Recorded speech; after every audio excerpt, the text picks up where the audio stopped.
In Spain, there is currently a project, an experiment, that is called the 4-day working week. I sometimes wonder whether our children would know what to do with that spare day.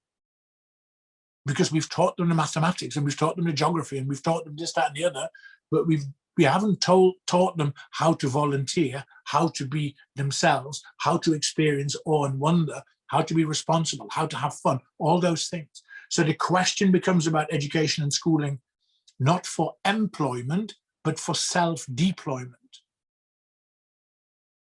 And I think that's something that we need to face head on. From a personal experience, over the last 25 years, I've been lied to by all sorts of people. Because every time there was a new piece of technology, I was told that my life would be easier. I'd have less work. I'd work fewer hours. My phone goes off all the time because I work globally. I have to physically turn it off because I'm getting email 24 hours. The expectations are that we answer as quickly as possible. So I think one of the lessons we need to learn is that we need to let the technology work for us rather than for us to be the slave of the demands that technology brings about. And I think some of the issues with people's mental well-being are directly related to this.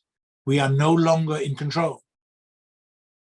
And perhaps we can compare that side of things back to the early working conditions of the Industrial Revolution, when people were also under immense pressures, be there different pressures. So I think we have a long journey to go, but my main issue is about quality of life. And finally, I think the issue of the technology in general is,